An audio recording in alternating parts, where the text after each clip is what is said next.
Let's get started with the last question in this section B, which is the 15-mark question. With reference to the information provided, discuss the decision by Jet2 to increase the price of its package holiday prices. So, we haven't read anything in the extract about Jet2 so far, but if you know any knowledge about the UK airlines industry, you'll know that Thomas Cook and Jet2 were both airline providers and they were both competitors. Therefore, let's think about this scenario. So, as we know, Thomas Cook has left the market and now Jet2 is left. And now Jet2 have decided, as a competitor has left the market, they've decided to increase the price of their holidays. And the things I'm thinking about here, they are definitely substitute goods. As with Thomas Cook leaving the market, there's now almost a scarcity. There's a massive decrease in supply for these holidays. So Jet2 are trying to capitalise on that scarcity, that decrease in supply, by increasing the prices of their own holidays. But let's have a read of the extract, because I'm sure it will mention Jet2 somewhere. So we've got to read through these extracts. Okay, so figure 2, what does figure 1 show? So we'll start with figure 1. So the travel and tourism industry package holiday market share by the 6 largest providers booked by UK residents. So we have Jet2 and Thomas Cook. So yeah, Thomas Cook has a 13% market share, Jet2 just above it with a 16% market share, TUI with a nearly 30% market share there. So yeah, it does make sense. And then if we look at this second, so Jet2 holiday prices, they increase from £7.88 per person to now £8.24 per person, so about a £40 increase, well, 30 something pound increase before and after the shutdown of Thomas Cook. Let's directly answer the question, why has Jet2 decided to increase the price of the package holidays? Of course, it all goes back to the classical economic assumption. The main reason is for profits. They want to maximise profits, increase profits as much as possible. So that is going to be, I'm going to do this in 2 separate paragraphs, but that is going to be the overarching theme for both these paragraphs. Okay, so now let's go to explain how, by increasing the price of the package holidays, Jet2's profits, so their revenues first, then their profits, then tend to increase. So the first thing first, I'm going to look at this, and I'm going to use this figure again. So of course, again, Thomas Cook had 13% market share, Jet2 had a respective 16% market share. Thomas Cook was the 3rd biggest firm in this package holiday industry. Thus, when Thomas Cook collapsed, how does this affect the supply in the market? Of course, and we can show that on a little supply and demand diagram. Price on your y-axis, quantity on your x-axis. And of course, when Thomas Cook collapses, supply shifts inwards from S+1. Now, let's have a look at the quantity. So quantity, of course, as we can expect, it decreased from QE to Q1. But more importantly, let's see what happens to prices.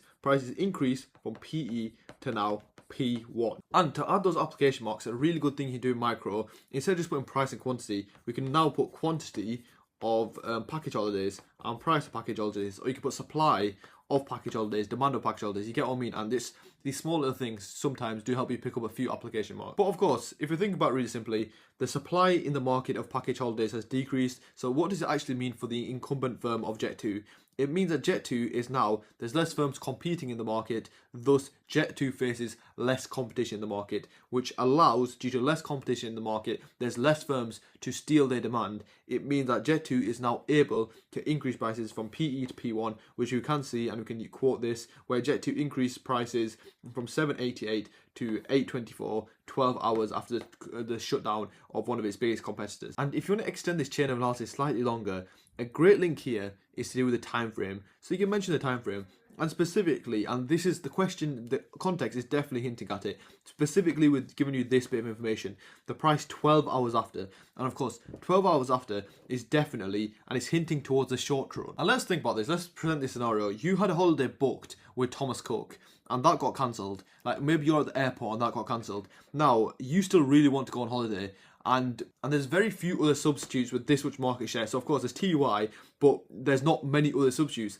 Therefore, if Jet2 increases its prices due to the degree of inelastic demand in the market, consumers are not very, and how do you define inelastic demand? Then consumers are not very responsive to change your price. Therefore, as they still want to go on holiday, they don't want to go home from the airport, they would much rather just pay a slightly higher price than they paid with Thomas Cook, as it means they can still go on holiday. But what does that show? It means is that in the short term at least, there's a massive degree of inelastic demand, thus meaning Jet2 can use this degree of inelastic demand and of course maximize its profits via it. So in the short run, Jet2's revenue and also its profits increase. Okay, so just briefly written that out, Thomas Cook had a 13% market share. When they shut down, of course, supply shifts inwards from S to S+1. This causes less competition in the market, thus Jet2 can now increase their prices from PE to P1. In the short run, consumers' demand also is inelastic. Why is that? There's few substitutes, and consumers, most importantly, they still want to go on holiday. Therefore, consumers, and what does that mean? If the demand is inelastic, it means consumers are not very responsive to changes in prices, thus which is perfect for Jet2, of course, as it means Jet2 can, and they've identified that after Thomas Cook was shut down, there is going to be inelastic demand. There's going to be a degree of inelastic demand, thus meaning they can increase prices and not have a massive decrease in demand, thus meaning increasing revenues, increasing profits. It's a very clever and a very effective strategy, and very well implemented in time, very timely mannerly implemented for Jet2 to experience an increase in their profit. Let's move on to the evaluation stage of this paragraph. Now, for this question, I really do feel like it's one of the easiest questions to evaluate, since there are so many points here to evaluate. But let's cover some of the main ones. So, however, in evaluation, my first point would be, the word is however in evaluation.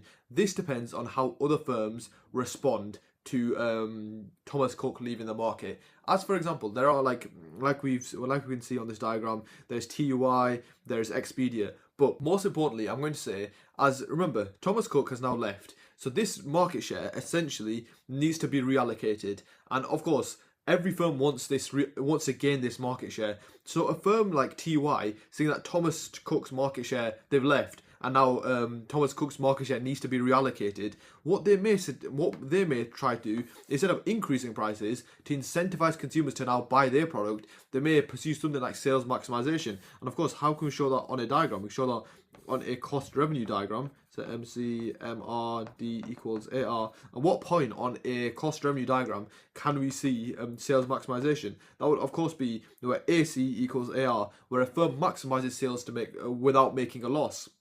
Therefore, that would put them in the prime and the best position for them to gain that market share that Thomas Cook has lost, for them to steal those consumers away. And especially for Jet2, it will mean their decision to increase prices will actually cause a decrease in their revenues and a decrease in their profits, since it depends, like I said, the evaluation point, it depends on how the other firms respond. And for example, if they respond with strategies like sales max or like predatory pricing, it will lead to Jet2's plan almost failing, and instead of gaining more profits, it will actually lead to a reduction in profit. So this is how I briefly word it. If I was writing it as a full evaluation point, I would of course mention quite a few of the points I mentioned earlier verbally. But however, in evaluation, depends on how other firms respond. E.G.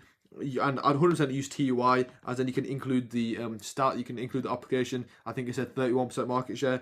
So, for example, TUI may sales maximize to gain that market share that Thomas Cook lost, so they benefit from the reallocation of the market share, thus undercutting Jet2. And yeah, of course, if the sales maximize, they will undercut Jet2, since Jet2 has chosen to increase its prices, thus meaning Jet2 loses its price sensitive customers, and of course at the end of the day, less profits, less revenue. Now moving on to the second evaluation point, you do use this point in macro, but this is we're talking about a completely different point here. The wording is just the same, and it's all to do with consumers' confidence.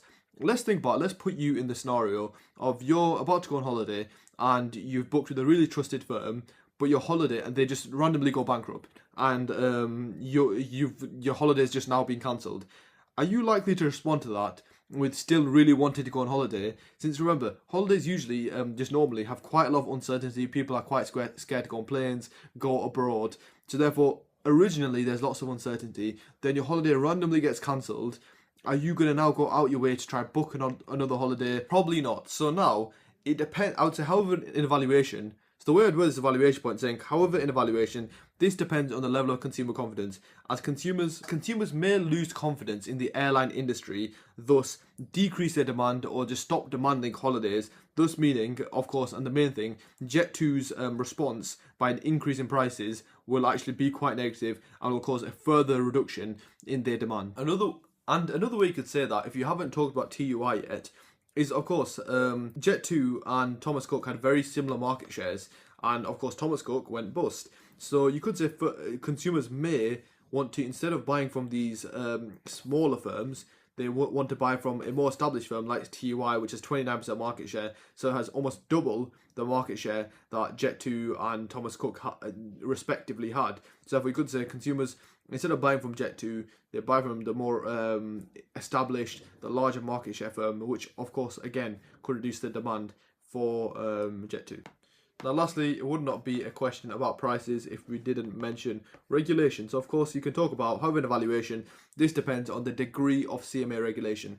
As a CMA may step in, may see that as they understand consumers are to a degree now vulnerable, and Jet2 can use this established position to exploit consumers, thus leading to higher prices, higher profits for Jet2. So it depends on the degree of CMA regulation. The CMA may step in and stop Jet2 increasing their prices, which of course always works as a really good evaluation point. And of course you do not need to write every single one of these to pick up the evaluation marks, but it's a really good practice of evaluation to try to test yourself, to try to see how much evaluation and how in-depth evaluation you can think of in an exam scenario. Okay, so with regards to the second paragraph, again, the decision by Jet2 to increase the price of its package holiday will again further increase their profits. But what am I going to say for the reasoning for that? So what I'm going to mention is that, remember, these two are both very similar firms in the package holiday market industry. Therefore, you can talk about their XCD values, so how close of substitutes they are. And if we go on to assume that, and it'd be a valid assumption, I believe, that they are a close substitute, and close substitutes, remember, the PD value is going to be greater than 1. This will mean when Thomas Cook exited the market, how is the demand, as remember we're assuming that they are close substitutes, how is the demand for Jet2 going to be affected? And of course we can show that on a cost revenue diagram.